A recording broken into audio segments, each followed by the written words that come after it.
안녕하세요. 반갑습니다.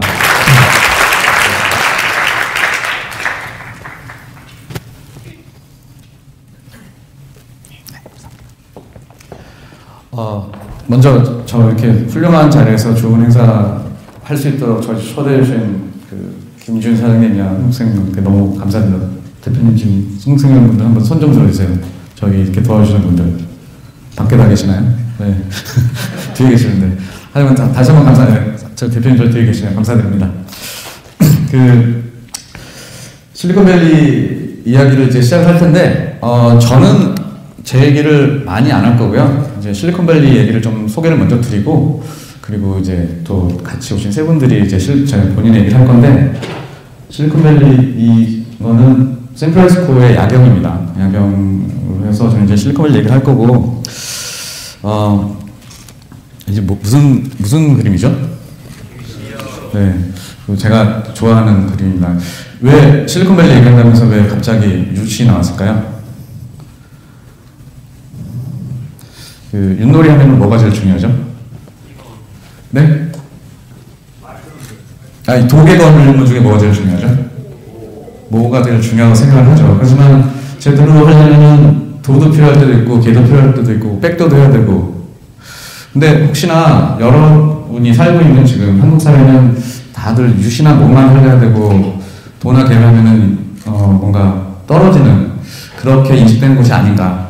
그에 비해서 실리콘밸리는 제가 살고 있는 실리콘밸리는 도를 하든 뭐를 하든 다 자기 역할을 따라서 존중받고 열심히 재밌게 살아가는 곳인 것 같아서 이제 화두를 던져보는 거고요. 제 소개를 하겠습니다.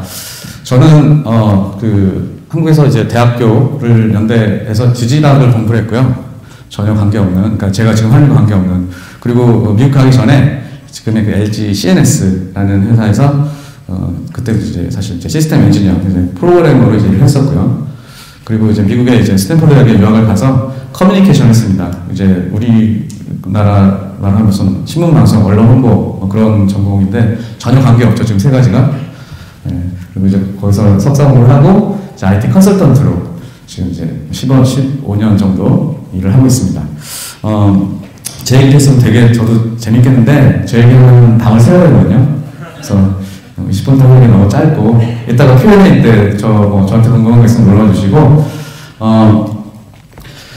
이 회사들은 제가 그동안 실리콘밸리에서 일했던 회사들을 좀 적어본 거예요. 사실 더 있는데 공간이 적어서 못 적었고 기억이 안 나는 있었는데 제가 이렇게 회사를 다 다니다 그만두고 한 게 아니고 이렇게 컨설턴트로 일을 하다 보니까 여러 회사에서 프로젝트를 한 회사를 좀 적어본 거고요. 아시다시피 뭐 페이스북이나 야후나 이런 큰 회사도 있었고 여러분들이 전혀 모르는 없어진 회사도 있고요. 그래서 이러한 회사를 다니면서 제가 보고 배우고 느끼고 경험했던 것들을 좀 이렇게 제 나름대로 정리를 해서 실리콘밸리 얘기를 하려고 합니다.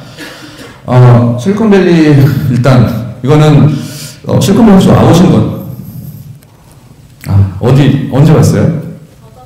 저저번 주에. 어디 갔었어요? 사무대 쪽이랑 실리콘밸리에 투성이랑 테슬라 학교에서 가는 거예요? 학교에서 저희끼리 일정을 짜서 네. 그 컨택을 한 다음에 잘했습니다. 제가 그 전에 제가 실리콘밸리 얘기하기 전에 참 여기 오신 분들 대학생 한번 선물해주세요. 대학생. 네, 내리시고 고등학생 있나요? 고등학생. 중학생도 있나요 혹시? 중학생 없으시고 그러면 그 학생이 아니고 여러 가지 준비해놔야지 그런 분들 한번 지금 당장 학교를 안 다니시더라도 대부분이 대학생이시고 혹시 대학생 중에 전공이 그러니까 자기 전공이 문과 같은 분 인문계, 인문사회계 그러면 한 이공계 네. 혹시 대학원생도 있으신가요? 대학원생도? 대부분이 대학생이시군요. 네. 그 실리콘밸리 하면 무슨 이렇게 단지가 만들어졌다고 생각하시는 분이 있어요. 그래서 가끔 오셔서 특별하게 무슨 학교나 단지가 이렇게 담이 쳐져 있고 그런 곳이 아닙니다. 그래서 그렇게 많이들 오해를 하시는데 그런 건 아니고요. 이거는 그냥 이렇게 미국의 어떤 그냥 그 지역이고요. 네. 그래서 회사들이 막 한 군데 쫙 모여 있는 게 아니라 그냥 가다 보면 듬성듬성 있고요. 네. 사실 샌프란시스코가 이제 여러 가지로 많이 이제 여러분들이 아시는 회사 많이 있는데 계속 이제 얘기를 이어나갈 거고 뭐 학교가 많이 있죠. 근데 그 중에 이제 많이 알려진 학교가 이제 저 위에 있는 학교는 스탠포드 대학교의 사진이고 밑에 있는 학교는 이제 버클리 대학의 사진입니다. 스탠포드를 위에 올리는 거는 제가 스탠포드를 다녔기 때문에 위에 올리는. 사실 이제 학교가 이제 뭐 여러 학교 있지만 사실 스탠포드나 버클리 같은 학교가 실리콘밸리 형성에 굉장히 큰 영향을 미치기 때문에 이제 제가 사진을 올렸고요. 뭐 테슬라, 뭐 유튜브, 뭐 핀터레스트, 구글 같은 회사가 있고요. 실리콘밸리의 회사가 사실 수천 수만 개가 있는데 생각나는 실리콘밸리 회사 한번 얘기 좀 해주세요. 여기 있는 회사 말고. 페이스북, 네. 네? 또 애플, 그렇죠. 그리고 또 오늘 같이 오신 분 중에 한 분 다니는 회사 있는데 트위터 있고요. 네. 그리고 뭐 많죠. 구글, 야후, 대수소식 많은 회사. 그리고 또 그 인텔, HP 뭐 이런 회사도 있고요. 그래서 컴퓨터 IT에 관련된 회사는 자주 그 큰 하드웨어를 만드는 것부터 최첨단의 어떤 서비스를 제공하는 회사까지 뭐 다 있는 그런 곳입니다. 그래서 실리콘밸리의 이제 이모 저모를 이제 뭐 좀 이렇게 순서가 정해지는 거 아니고요. 제가 여러 가지 얘기를 해볼게요. 실리콘밸리 한다면은 보통 혁신을 많이 한다. 뭐 그러는데 가장 중요한 거는 그 문제를 이제 해결하려고 하는 노력인 것 같아요. 근데 그게 뭐 대단한 큰 문제가 아니라 주위에 있는 작은 문제들, 주위에 있는 귀찮은 문제들. 혹시 페이스북이 어떻게 생겼는지, 처음에 어떻게 만들었는지 아시는 분? 그렇죠. 예. 지금의 페이스북 같은 회사가 되려면 저는 상상을 못 했겠죠, 그때는. 그냥 내 주위에 재밌는 거 한번 해보겠다고. 페이스북은 아주 큰 예고, 그렇지 않은 회사, 그러니까 여러 회사들이 사실 그렇게 주위의 작은 문제를 해결하려고 해서 그때부터 시작한 회사들이고요. 처음부터 뭐 엄청난 걸 그 아이디어를 갖고 대단한 시스템을 만드는 회사들이 아니고, 네, 실리콘밸리를 와보시면, 아까 와보니까 하얀 사람이 더 많아요? 노란 사람이 더 많아요? 비슷비슷하죠. 네. 엄청 다양한, 전 세계에서 와 있고요. 다양한 문화와 뭐 배경을 가진 사람이 모여 있습니다. 그래서 결코 미국이지만 실리콘밸리는 백인, 흔히 말하는 유럽계에서 온 이주한 사람들이 다수가 아닌 곳이고요. 그러니까 다양한데, 이 사진은 제가 출근길에 뒤에서 몰래 찍은 건데, 샌프란시스코 다운타운에 회사가 이제 핀터레스트 회사를 다닐 때 아침 출근길이 사실 굉장히 사람들이 많이 다니는 길인데 마침 사람이 없어서 제가 찍었어요. 왜 찍었냐면 지금 아침 바쁜 출근길에 이분이 그냥 이렇게 옷 가볍게 입고 이제 운동을 하고 계시는 거죠. 이분이 신기한 게 아니라 이분이 했는데 아무도 신경을 안 쓰더라고요. 만약에 이분이 지금 여기 상암동 여기나 뭐 서울 시내에서 아침에 이렇게 출근길에 이런 분이 뛰고 있다. 그럼 어떤 일이 일어날까요? 네, 사진 찍고 SNS 올라가고 뉴스에 나올 수도 있고 경찰한테 잡혀갈 수도 있고 이걸 보면서 이게 다양성이구나. 다양성이라는 건 물론 다양한 사람들이 있는 것도 있는 것이지만 그걸 서로 인정하는 거. 맞고 틀린 게 아니라 서로 다른다는 걸 인정하는 거구나 라는 걸 느꼈고요. 그게 실리콘밸리 힘인 것 같고 어떻게 보면 미국이고 실리콘밸리 힘인 것 같습니다. 그래서 그게 어떻게 보면은 사실 뭐 좀 안타까운, 우리의 상황을 보면 안타까운, 우리는 단일 민족이고 사실 다들 대부분 비슷하죠. 이게 몇 달이 걸치면 다 알게 되고, 뭐, 친구들, 가족 관계 뭐 보면은 대충 그 사람 파악할 수 있고, 그런데 실리콘밸리는 도저히 파악할 수가 없는 그런 다양성. 그리고 개방과 공유. 뭐, 사람들 굉장히 마음이 열려있죠. 열려있고, 그리고 가진 것도 나눠주고. 그 대표적인 게 오픈소스. 혹시 여기서 컴퓨터 전공 또는 뭐 이렇게 프로그래밍 하시는 분 있어요? 네, 오픈소스가 뭐죠? 그렇죠. 예, 소프트웨어를 뭔가 만들어서 그거를 공짜로 공개를 해버리는 거죠. 돈 안 벌고. 그 오픈소스를 가장 많이 쓰는 곳이 실리콘밸리 회사들이고 그걸로 인해서 엄청난 발전을 하고 있죠. 근데 사실 내가 열심히 만들었는데 그걸 갖다가 남한테 그냥 준다는 거 되게 어려운 일인데 그렇게 할 수 있다는 거는 내가 강하기 때문에, 자신감이 있기 때문에, 내가 가졌기 때문에 줄 수 있는 거지, 가지지 않은 사람은 결코 줄 수 없잖아요. 네. 내가 강하지 않으면 남한테 베풀 수도 없고. 그래서 어떻게 보면 그게 굉장히 강한 자, 가진 자, 실리콘밸리의 어떤 그런 힘인 것 같고, 그렇기 때문에 더욱더 그걸 이제 공유하고 나눠주고, 열고, 사람들 마음도 많이 열려있고요. 뭐 그런 이제 또 그래서 더 오히려 더 커지고 파이가 커진다 그러죠. 이제 파이를 계속 커지는 이제 그런 곳이고 자율. 이게 잘 안 보실 수도 있는데 이거는 제가 핀터레스트 할 때 그 냉장고 회사 부엌에 있는 냉장고를 찍었는데 혹시 앞자리에 계신 분 뭐가 보이세요? 맥주가 예. 이렇게 아주 흔한 실리콘밸리 회사들이 많은 흔한 장면입니다. 뭐 이래 예상 그런 게 아니라 술이 가득 차 있고 그 우리 트위터나 이런 곳은 이제 저기죠. 이런 맥주가 아니라 그 뭐죠 이렇게 생맥주 이렇게 따라 뭐 이렇게 누르면 나오는 거 쫙 있고요. 자 그런데 아무 때나 마실 수 있어요. 못 먹는 거 아니고 정말로 자기 마음대로 먹을 수 있어요. 그런데 사람들이 그러면 취해서 일을 할 것 같습니까? 아니면 멀쩡하게 일을 할 것 같습니까? 멀쩡하게 일을 해요. 술 이렇게 있다고 해서 늘 먹는 거 아니고요.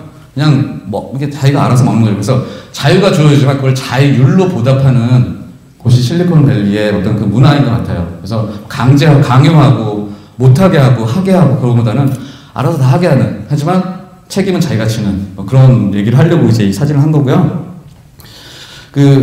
사실 이제 이 슬라이드가 저희가 여기에 와서 얘기하는 그 주제인 것 같아요. 실리콘밸리 하면은 누가 생각나세요? 유명한 사람들 생각나시는 분 있나요?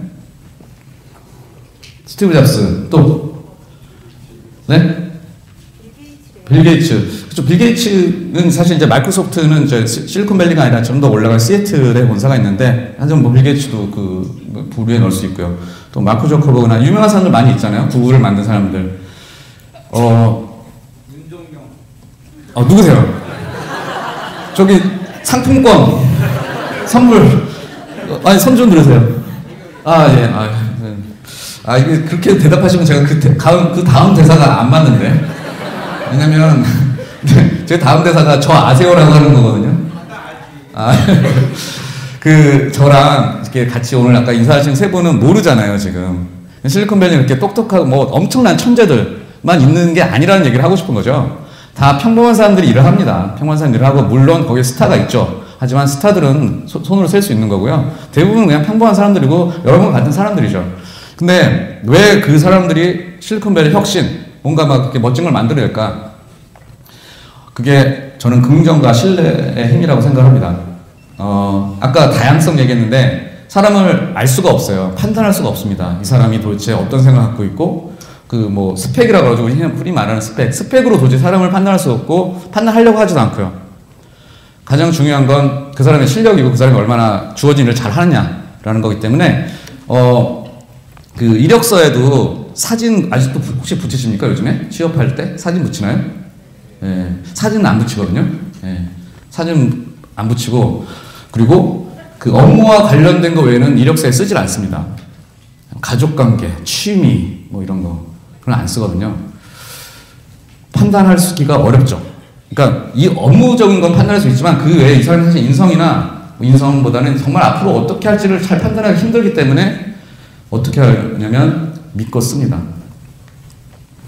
부모님이, 친구가, 선생님이 믿으면은 더 열심히 잘하고 싶으세요? 아니면 믿어주니까 대충 하고 싶으세요?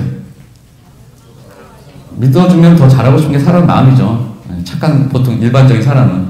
그래서 이런 긍정과 신뢰의 힘이 오히려 사람들을 더 열심히 일하게 하고 더 나름 아까 말한 자유를 가지고 일할 수 있는, 그래서 그러한 모든 것들이 모여서 실리콘밸리 인재라고 하는 그 집단이 형성이 되는 것이지 각자가 뭐 대단해서가 아니라는 얘기를 하고 싶고 이제 그런 얘기를 하러 온 겁니다. 그리고 실리콘밸리 하면 굉장히 뭐 첨단 산업, 첨단 뭐 기술이 있지만 결국은 그게 기초 학문 기본 실력이 좋아서 그런 거지. 뭐 거기 가면 뭐 갑자기 뭐 실리콘밸리 가면 무슨 뭐 학원이 있어서 거기서 뭘 뭐 대단한 걸 가르쳐주고 그런 거 아니거든요. 그러니까 지금 뭐 고등학생을 하면 국영수 열심히 하는 거죠. 그래서 기초가 사회과학, 인문과학 이런 것들이 모두가 모여서 지금의 어떤 실리콘밸리의 모습이 나온 거지 결코 컴퓨터 사이언스 또는 뭐 공학만 해서 나오는 실리콘밸리가 아니라는 얘기를 하는 겁니다. 그래서 사실 여러 큰 회사 같은 경우는 정말로 다양한 사람들이 모여서 다 같이 연구를 하고 서비스나 제품을 만들고요. 이거는 이제 그 실리콘밸리 하면은 이제 투자가들이 많고 그 투자가들이 굉장히 투자를 잘 크게 하고 그래서 더더욱 커지는 뭐 그런 얘기 하는 거고요. 이번에 왔을 때는 날씨가 별로 안 좋았죠. 추웠죠. 그 실리콘밸리는 이제 겨울에는 사실 비가 많이 오는데 겨울을 12월, 1월, 2월을 제외하고는 날씨가 보통 이렇습니다. 이건 이제 그 화씨로 표현해야 되는 건데 섭씨로 바꾸면 뭐 20도 뭐 이 정도 되는 거죠. 그래서 덥지도 않고 춥지도 않고 늘 온화한 날씨. 그래서 그 날씨가 안 좋다가 죽으면은 나가서 놀고 싶으세요? 아니면은 더 열심히 공부를 하고 싶으세요? 나가서 놀고 싶죠. 당연하죠. 근데 그러면은 날씨가 늘 좋기 때문에 굳이 오늘 안 놀아도 되는 거죠. 내일 놀아도 되고 다음 주에 놀아도 되고 그 대신에 나는 마음 편하게 나의 할 일, 뭐 공부를 한다든지 일을 한다든지 그래서 그런 사실 온화한 기후가 주는 마음의 여유가 오히려 더 사실 사람들 열심히 더 일해요. 더 열심히 일합니다. 이제 이거는 뭐 그 실리콘밸리의 미국의 역사를 보면 그 이제 영국에서 힘드신 분들이 미국으로 왔고 또 거기서 동부에서 또 힘드신 분들이 금 찾아서 서부로 와서 만들어진 곳이 샌프란시스코고 그 실리콘밸리 지역입니다. 그래서 그런 개척자 정신이 사실 아직도 살아 있고요. 이제 개척자가 이제 금이 아니라 그 자기의 아이디어와 자기의 기술로 뭔가를 그 대박을 터뜨리겠다는 그런 사람들이 모여 있는 그런 곳이 전 세계에서 몰려와서 그런 곳이고 실패를 이제 실리콘밸리에서 실패한다는 거 사실 그 실패하는 건 누구나 다 좋지 않죠. 뭔가를 내가 뭐 취업이라든지 뭐 창업이라든지 뭔가를 했을 때 실패를 하면 다 안 좋습니다, 당연히. 근데 그럼에도 불구하고 실패를 용납하고 오히려 실패를 칭찬하는 그런 분위기인데 그럴 수 있는 이유는 일단은 그 유연할 수 있는 기회가 많기 때문에 이 회사 잘리면 저 회사가 지르면 되고 창업해서 안 되면 다시 취업하면 되고 뭐 그런 거고 그래서 그런 이제 그런 여유가 생기는 거고요. 그래서 아주 뭐 끈기 있게 계속 할 수 있는 분위기고 학력 실리콘밸리에서 입사할 때 성적 증명서를 냈나요 혹시?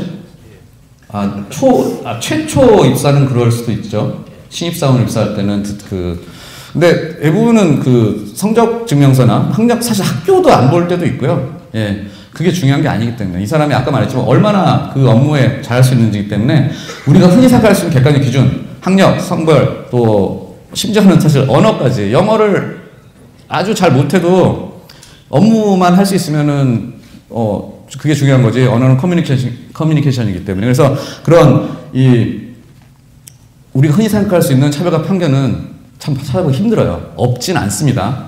현실적으로. 하지만 찾아보기 힘든 거죠. 그리고 뭐 권위 이제 뭐 그 실리콘밸리 굉장히 수평적인 조직이고요. 상하 관계 뭐 위에서 시키면 다 까라면 까는 이런 분위기가 아니라 절대 그런 사람은 조직은 사랑할 수 없고 오히려 진짜 실력으로 경쟁을 해야 되는 그런 곳이고 사실 이렇게 제가 얘기하면 굉장히 좀 이렇게 뭐 정말 추상적으로 좀 들릴 수도 있겠는데 사실 현실을 가서 느껴보면 이제 그런 것들을 이제 피부로 느끼고요. 정이 없다는 얘기를 하는 거예요. 그 회사에 입사할 때 그 이렇게 입사 서류에 사인합니다. 거기에 뭐라고 적혀 있냐면 회사는 너를 언제나 아무 이유 없이 자를 수 있다라고 써 있어요. 거기에 사인을 하요. 나도 언제나 아무 이유 없이 회사를 그만둘 수 있다.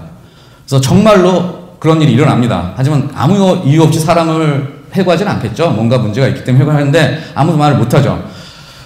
그래서 조직에 정이 없고 그러니까 사람 간의 적은 있지만 효율적인 조직이 더 중요한 거지, 조직 운영이 더 중요한 거지, 어떤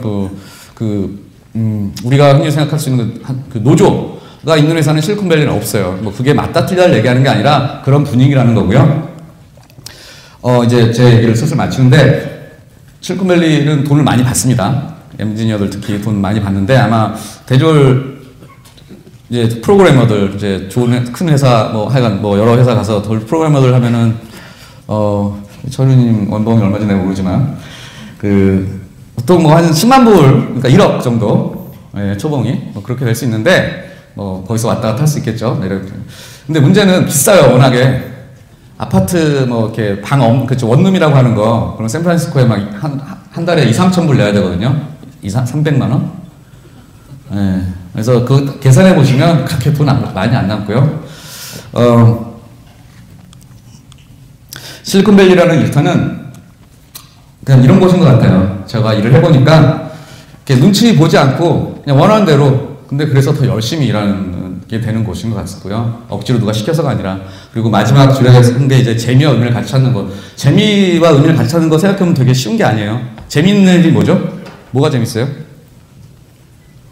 아무거나 재밌는 일 뭐 할 때 재밌어요? 또는 게임을 할 때 재밌다든지 의미가 있는 일은 이제 학교 수업을 한다든지 그런 거 의미가 있겠죠. 재미와 의미가 같이 있는 일은 쉽지가 않은데 실컴에서 일하다 보면 이게 재미도 있고 의미도 있고 그런 경우가 많은 것 같다는 얘기를 합니다. 저희가 이제 여기 온 이유는 다들 훌륭하신 분들이지만 대단히 훌륭한 분은 아니에요. 근데 그렇다고 지금 어떤 사회적인 성공을 막 다 이루었거나 사실은 시작하는 분들도 있고요. 여러분과 같다는 얘기를 하러 온 거고 그 사람들이 결코 여기가 전문 강사도 아니고 사실 지금 오신 분들 이런 자리에 경험이 있는 것도 아니고요. 그래서 여러분들 그냥 경험을 나누러 온 거고 편하게 들어주시면 좋겠고요. 이제 스탠포드 대학의 어느 건물에 가면 걸려있는 글인데 쉬운 영어죠. 무언가를 할 수 있는 유일한 방법은 하는 것이다. 그래서 이제 우리 세 분 이제 차례차례 나오셔서 뭘 했는지 들어보는 시간 갖겠습니다. 감사합니다.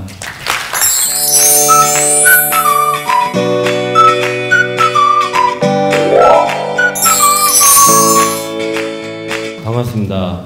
저는 트위터에서 지금 이제 샌프란시스코 트위터에서 일하고 있는 김창욱이라고 하고요. 일단 트위터 모르시는 분들 위해서 이제 제가 이렇게 적어놨는데 SNS 하는 회사입니다. 저는 이제 제가 이제 트위터에서 어떤 일을 하는지 이제 얘기해 드리려고 하는데요. 저는 이제 인터내셔널라이제이션이라는 그 일을 하고 있는 팀에서 일하고 있고요. 이게 국내 회사들은 잘 안 하는 업무인데 실리콘밸리에 있는 대부분 회사들은 다 하는 일입니다. 예, 한국말로 하면 국제화고 줄여서 I-18N이라고 부릅니다. I-181. 근데 이제 이게 왜 이렇게 부르냐면 I랑 N 사이에 18글자가 있어서 I-18N이라고 부르고요. 이제 이걸 이게 어떤 건지 설명드릴 텐데요. 이제 저거 설명하기 위해서는 로컬라이제이션이라는 거에 대해서 알아야 되는데 이제 로컬라이제이션은 이제 어떤 프로덕이 이제 세계 시장에 진출하기 위해 반드시 필요한 작업이고요. 거기에 지역, 문화에 맞게 바꾸는 작업인데 이제 그걸 줄여서 L10N이라고 하고 우리가 흔히 알 수 있는 작업 같은 경우는 번역이 있습니다. 예, 그리고 이제 I-18N은 그 로컬라이제이션을 가능하게 하는 엔지니어 측 작업이고요. 이렇게 보시면 대부분의 프로세스를 다 자동화한다고 보시면 됩니다. 이제 이 두 가지가 합쳐지게 되면 이제 세계로 나가기 위한 그런 준비가 됐다고 볼 수 있고요. 이제 제가 이제 트위터에서 이제 I-18는 어떤 거 하는지 보여드릴 텐데요. 이제 지금 보시는 페이지가 트위터 홈 타임라인인데 지금 여기 보시는 네모난 빨간 네모난 박스가 다 이제 I-18는 한 결과라고 볼 수 있습니다. 이게 지금 트위터가 몇 개국 하지? 아무튼 되게 많은 언어를 서비스하는데 이제 하는 모든 언어에 맞게끔 다 이렇게 돼 있고요. 지금 보시는데 이제 있는 게 이제 문구 번역들 아니면 날짜 표기법, 숫자 표기법, 숫자 축약형 아니면 지역 이름을 그 나라 언어로 그렇게 될 수 있고요. 그거 외에 지금 또 이제 아시는 분은 있을지 모르겠지만 트윗 자체도 이제 기계 기반으로 이제 트랜스레이션을 제공합니다. 이제 그거 외에 우리가 정말 잘 모르는 거고 저도 조인하기 전에 잘 몰랐던 건데 RTL이라고 하는 게 있는데 Right to Left Language들을 말하는 거고요. 한글은 기본적으로 Left to Right Language, 이제 왼쪽에서 오른쪽으로 읽는 언어인데 아라빅 언어들은 대부분 다 오른쪽에서 왼쪽으로 읽습니다. 그러다 보니까 이제 레이아웃 자체도 지금 보시는 대로 오른쪽에서 왼쪽으로 되고요. 그래서 이제 지금 이제 보시는 것도 이제 I-18N의 한 작업이라고 볼 수 있습니다. 이제 이게 저희 팀이 하고 있는 이제 큰 프로젝트들이고요. 아까 이전에 말씀드렸던 오픈소스 프로젝트도 저희 팀이 하고 있고요.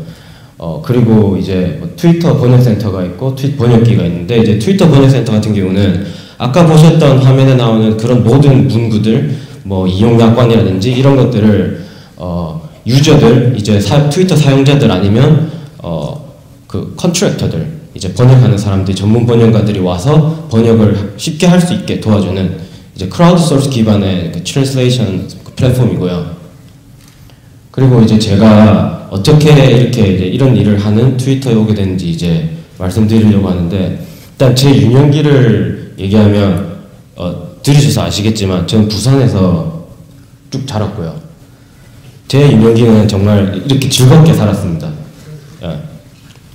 어떻게 살았냐면 지금 대부분의 학생들이 막 놀 때 다 하는 거를 저는 정말 많이 하면서 자랐고요.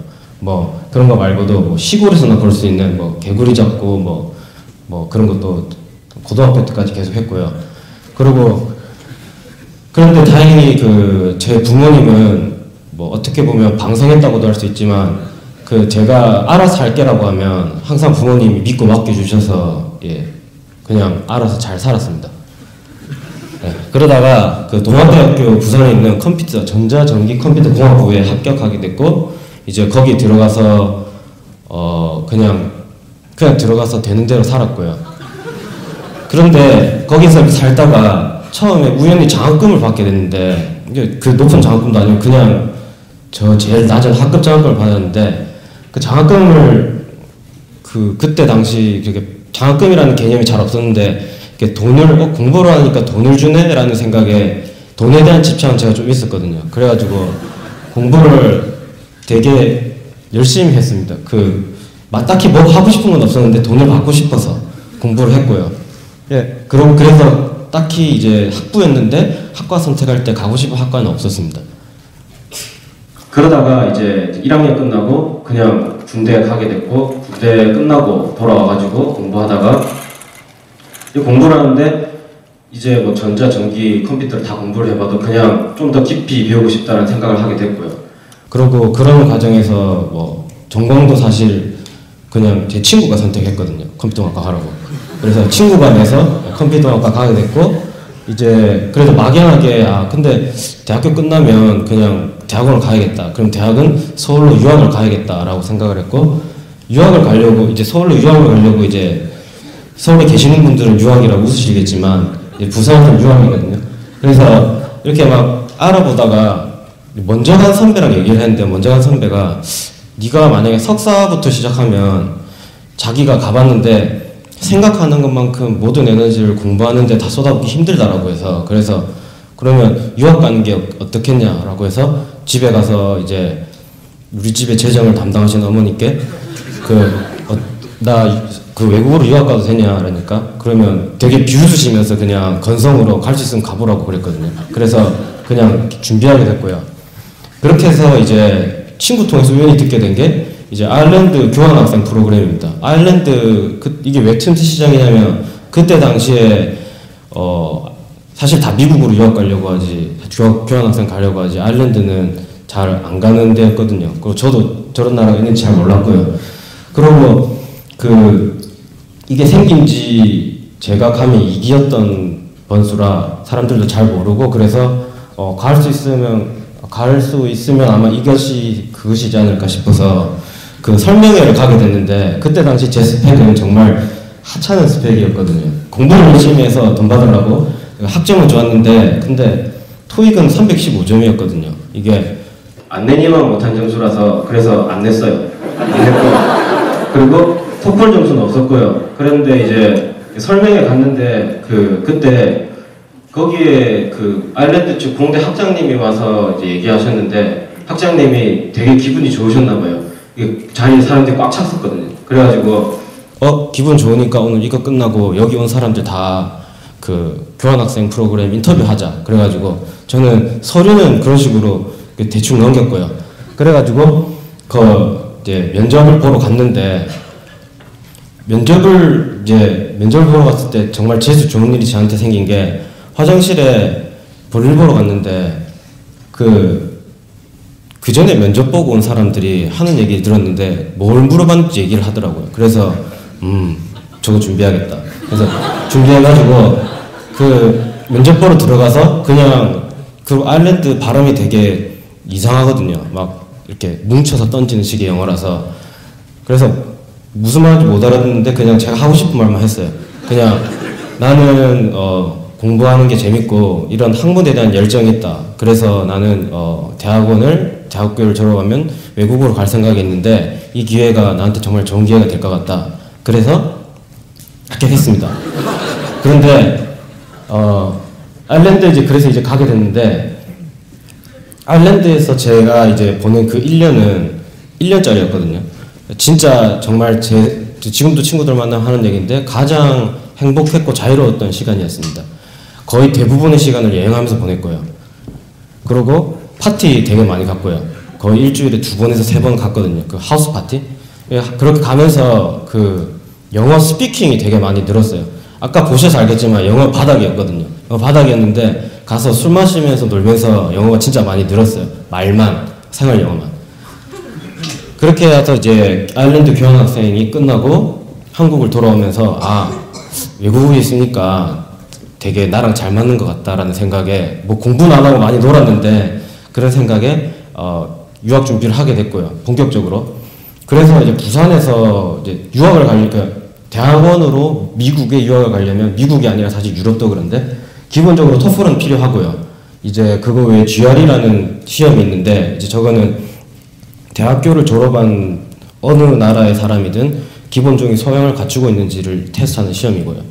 그걸 저걸 준비를 하려고 부산에서 준비를 했는데 부산에는 학원이 없거든요. 서울에만 있더라고요. 그때 당시. 그래서 서울로 올라가서 제가 그 부산에서는 라이팅은 도저히 혼자서 못할 것 같아서 서울로 올라가게 됐고 GRE 공부를 이제 서울에서 하고 GRE 성적 만든 다음에 부산에 내려와서 이제 혼자 토플 공부하고 그 다음에 대학원을 지원했습니다. 이제 대학 졸업하고 정말 운 좋게 이제 뉴욕 유니버시티에 합격하게 됐고요. 컴퓨터 사이언스라는 학과에 합격하게 됐는데 이때만 해도 진짜 행복했는데 이때부터 이제 제 인생에 암흑기가 오게 됩니다. 되는 대로 살다가 이때부터 계속 실패를 하더라고요. 그때 이제 받은 게 첫 1년에 학사 경고를 2번 받았습니다. 이제 1학기 때는 사실 그냥 영어도 잘 안 됐고 그냥 한국인이 정말 의외로 저밖에 없더라고요. 그 위에 학년도 사람이 없고 그냥 혼자밖에 없으니까 그냥 혼자 학교 갔다가 혼자 집에 오고 그러다가 그냥 1학기는 그냥 되는 대로 살았는데 이제 학사 경고를 받았고 2학기 때는 진짜 열심히 했거든요. 진짜 나는 열심히 하면 되겠지 하고 친구들이 다 반대하는 진짜 사람들이 잘 안 듣는 어려운 과목들인데도 그냥 들었어요. 듣고 싶어서. 나는 될 줄 알았거든요. 되는 대로 사람들이 됐으니까.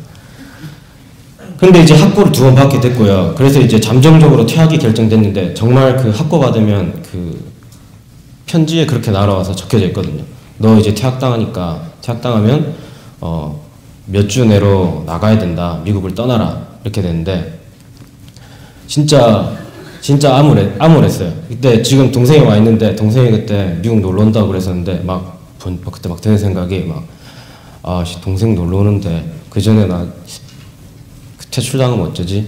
한국 돌아가야 되는데 집에 가서 뭐라 그러지? 선배들한테 뭐라 그러지? 부모님한테 뭐라 그러지? 오만참 생각이 다 들었고요. 그러다가 정말 충분히 좌절을 하고 한 하루 종일 했어요. 그냥 천장 보고 누워가지고. 그러고 일어나가지고 제가 한 게 그래도 할 수 있는 건 해보자. 그래서 그냥 한 4시간 정도 이메일을 썼어요. 썼다 지웠다. 이메일을 학장님한테 써가지고 그냥 이제 내가 왜 남아야 되는지 그리고 그런 내용이었던 것 같아요. 내가 학문에 대한 열정이 아까 아일랜드 갈 때도 써먹은 거지만 학문에 대한 열정이 이만큼 있다. 그래서 내가 2학기 때는 한 번 더 학고 받으면 퇴학인데 니도 봐서 알겠지만 이런 과목을 들었다. 결과적으로는 실패했지만 한 번 더 기회를 주면 어떻겠니? 이런 말 했는데 학장님이 그래? 그러면 여름 학기 때 들어봐. 그래서 동생이 미국 왔을 때 같이 손잡고 가서 수강 신청해가지고 계절학기를 한 번 더 들을 수 있는 기회를 획득했고요. 그 계절학기를 획득했는데 이제는 사실 그 2학기 때 진짜 열심히 했거든요. 열심히 했는데 안 되니까 여름방학 때 열심히 해도 또 안 될 거잖아요. 그러면 그래서 이제 내가 아는 한도 내에서 안 되니까 방법을 찾자 해서 이제 뒤를 돌아봤고요. 뒤를 돌아보고 생각을 막 하다가 그때 당시에 아는 애 중에 이제 졸업하는 애가 있었는데 그때 학과 수석으로 졸업하는 여자애가 있었어요. 그 벨라루스에서 온 여자였는데 걔한테 가서 나 공부했는데 안 되더라. 공부 어떻게 했냐? 그러니까 걔가 말해준 게 예습, 복습 철저하게 하라고 하더라고. 그래서 진짜 어이가 없었는데 그래서 그냥 아 진짜 그러고 있었는데 그 다음에 걔가 해준 얘기가 근데 복습할 때 그냥 진짜 그냥 이게 복습이긴 하지만 수업 도중에 교수님이 한 번이라도 언급한 건 다 쳐다보라고 하더라고. 뭐 기사, 논문, 뭐 책. 그래서 정말 그 계절학기 3개월 동안 정말 시킨 대로 다 했어요. 그래가지고 살아남았고요. 근데 복학하고 나서 알았는데 정말 많은 애들이 퇴학을 당했더라고요. 근데 이제 제가 그때 알았던 게 이제 느꼈던 게 노력하는 것도 중요하지만 잘하는 게 더 중요하다라는 걸 느꼈고요. 잘하려고 저는 방법을 찾았죠. 다른 사람들한테 물어봐가지고. 그리고 이제 대부분의 한국 학생들은 그 유학 대학원을 갈 때 박사를 갈 거라고 생각을 하거든요. 저도 그랬고. 근데 뭐 듣다시피 학고를 2번 받았는데 아무 데서도 박사 안 뽑을 거라고 생각을 해서 그럼 이제 미국에서 취업이라도 해보자. 그래서 이제 취업센터 가서 막 알아보고 그러다가 목표를 바꿨습니다. 취업을 하고 그 다음에 단기 목표로 제 성적으로는 그때 서류에서 거의 다 떨어질 것 같아서 아까 제가 대답 성적표 냈다고 했지만 그 신입은 그 성적표를 보내야 하더라고요. 그래서 목표를 이제 뭐 4점 연망점에 3.5까지 복구하는 걸 목표로 했고요. 그래가지고 목표는 이루고 졸업을 했습니다. 졸업을 해서 남들 다 이제 취업해서 다 이제 회사가 끝나 대학원 갈 때 저는 매일 아침에 졸업한 후에 도서관 가서 회사를 한 10개 정도 매일 아침에 지원했고 오후에는 인터뷰 준비를 하고 그러다가 트위터랑 테라데이터라고 하는 실리콘밸리에 있는 다른 데이터베이스 기반 회사에 그 온사이트 오퍼를 받게 됩니다. 그래서 비행기를 타고 뭐 이런 비용들은 다 실리콘밸리 같은 경우는 다 대주고요. 여러분이 지원하셔도 한국에서 비행기 티켓이 다 끊어줍니다. 그래서 비행기 타고 날아가서 이제 면접을 받고 그리고 돌아와서 면접 준비를 계속 회사 지원을 하다가 108번 정도 지원했을 때 제가 그 두 회사에서 합격 오퍼를 받게 됐고요. 근데 제가 그때 트위터를 선택하게 됐는데 그때가 2012년이었거든요. IPO 전이었고요. 사실 그때 저는 트위터 잘 안 썼는데 근데 이제 트위터를 왜 선택했냐면 오퍼는 테라데이터가 월등히 좋았어요. 돈이라든지 뭐 그런 것들. 근데 트위터는 면접 봤을 때 기분이 너무 좋았어요. 사람들이 다 웃고 있고 밝아 보이고 사람들이 다 자기 하는 일을 좋아하는 건 그런 기분이더라고요. 근데 테라데이터는 면접 보는 내내 친구한테 계속 페이스북으로 메시지 보냈거든요. 집에 가고 싶다고. 이 사람은 내 싫어하는 것 같다고. 근데 합격한 게 이상하게 하는데 합격을 했는데 그래서 이제 트위터를 선택하게 됐고 이제 트위터에 가게 됐습니다. 그러니까 이제는 이제 제가 여러분들께 트위터의 문화에 대해서 이제 공유를 하려고 하는데 트위터의 문화는 기본적으로 가장 큰 문화로 이제 자유로운 분위기를 보여줄 수 있는 한 행사가 해크위기라고 하는 겁니다. 이게 어떻게 보면 약간 해커썬이랑 비슷한 건데 아시는 분들이 있을 수도 있는데 매 쿼터마다 한 주 정도 업무를 다 내려놓고 그냥 자기 하고 싶은 거 하는 주입니다. 그냥 책 읽어도 되고 공부해도 되고 수업 들어가도 되고 그리고 내부적으로 수업도 하고 그리고 그 외에 그냥 마음 맞는 사람들끼리 모아서 만들고 싶은 걸 만들어서 지금 사진에 보시는 것처럼 이런 데서 이제 그냥 과학 밤랑회 하듯이 그냥 발표하고 투표받고 뭐 그러는 거고요. 그래서 저는 합격하고 회사 다닐 때 친구들이 물어보면 항상 회사 가는 게 나는 아직도 계속 매일 가방 메고 학교 가는 기분이라고 그랬어요. 진짜 그런 느낌이었고요. 그 외에 이제 이게 저희 팀 사진인데 자유로운 토론과 비판도 하나의 문화라고 볼 수 있겠는데 이게 다른 회사도 다 그렇겠지만 수평적인 구조에서 올 수 있는 건데 자주 불려오는 보스라고 했는데 사실 제가 정말로 보스를 자주 부르거든요. 일하면서 이렇게 와보라고. 부서가 오면 얘기를 해요. 왜 이렇게 했냐고. 그럼 보스가 얘기하면 이건 이렇게 하면 안 된다. 내 생각에는 그렇다. 왜 그러냐 설명을 하고 이제 이런 이제 금방 얘기해서 보셨듯이 그런 이제 비판도 그냥 자유롭게 할 수 있고요. 예. 그리고 예, 이게 하나의 제가 좋아했던 하나의 문화라고 또 볼 수 있고요. 그리고 그거 외에 이제 이렇게 자유를 풀어주는 대신에 그냥 자유롭게 다 노는 건 아니고 회사에서 그 개인의 성장을 이제 예상하는 그런 정도가 있는데 그러다 보니 회사에서는 그 개인의 엔지니어로서의 성장을 요구하게 되는데 그런 엔지니어의 성장을 요구하는 반면에 거기에다 동시에 또 최대한으로 지원을 해줍니다. 그래서 뭐 예를 들어 엔지니어링 매니저 같은 제 보스 같은 경우 보스가 하는 가장 큰 책임은 제가 엔지니어로서 성장할 수 있게 잘 도와주는 거고 그게 이제 부합하지 않는다고 생각됐을 때는 제가 언제든지 다른 팀으로 갈 수 있고요. 그리고 뭐 이제 보시다시피 아까 말했던 맥주도 있고 이제 밥도 회사에서 먹게 이제 밥도 회사에서 다 주고 이제 오피스도 되게 이쁘게 사람들이 언제든지 저희 가서 앉아서 그냥 일하고 뭐 쉴 수 있게 이렇게 제공해 줍니다. 이게 트위터 사진이고요. 이제 레트로스펙션 아까 제가 했던 그 레트로스펙션 트위터에서 어떻게 일하는지 공유하려고 하는데요. 이것도 하나의 문화라고 이제 볼 수 있겠는데 이제 지금 보시는 게 팀 레벨의 레트로스펙션입니다. 이제 트위터는 스크럼이라는 그 개발 방법론을 쓰는데 개발 방법론으로 쓰는데 이제 그거는 이제 매 2주 단위로 플랜을 짜는데 이제 플랜이 끝났을 때 그 2주 동안 어땠는지 회귀하는 그런 시간입니다. 그래서 이제 거기서는 뭐가 잘 됐는지, 뭐가 잘못됐는지, 그리고 뭐가 잘 됐는지 잘못됐는지도 모르겠는지 가장 토론을 하고요. 그렇게 토론을 하고 이제 투표를 통해서 이제 체크 표시된 저런 투표를 통해서 액션 플랜 3개를 정한 다음에 다음 2주 동안 그거를 잘 됐으면 지키려고 노력하고 못 됐으면 그걸 어떻게 해결할 수 있는지 목표를 수립해서 다음 2주 동안 집중하고요. 그리고 이거는 이제 개인 레벨의 레트로스펙션인데 제가 트위터에 처음 조인했을 때 많은 사람들이 이제 이런 그 노트를 쓰고 있더라고요. 그냥 메모 쓰듯이. 근데 이제 에버노트인데 저는 이제 이걸 쓰는데 그래서 저도 쓰기 시작했고요. 이게 여기에 이제 사람들이 저도 그렇고 그날 배운 거, 실수한 거, 물어보고 안 거, 공부한 거 그런 것들을 다 적고요. 그래서 언제든지 뭐 무슨 모르는 일이 생겼거나 문제가 생겼을 때 다시 볼 수 있고 일기 쓰는 식으로 그런 같은 그거겠지만 그걸 쓰는 과정에서 다시 이제 회귀할 수 있는 그런 개인적인 기회를 가질 수 있고요. 그래서 이제 이야기를 마무리하면서 제목에서 제가 소 읽고 외양간 고치다라고 했는데 이 소를 읽다라는 거는 이게 어떻게 다르게 보면 실수하다, 실패하다라고 이제 말할 수 있겠는데요. 이제 우리는 사실 살면서 진짜 많은 실패랑 실수를 하는데 안 하는 게 제일 중요하겠지만 이렇게 했을 때는 외양간 고치는 건 당연하다고 생각합니다. 외양간은 고쳐야 되고요. 그리고 외양간을 고치면 이제 그 집단이든 개인이든 성장할 수 있고 더 배울 수 있는 기회를 가질 수 있게 된다고 생각합니다.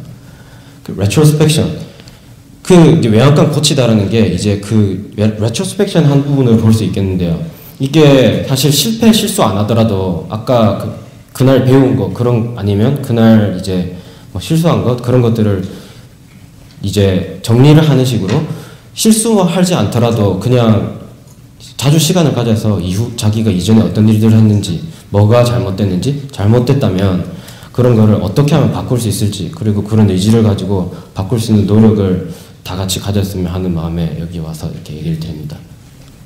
네, 감사합니다.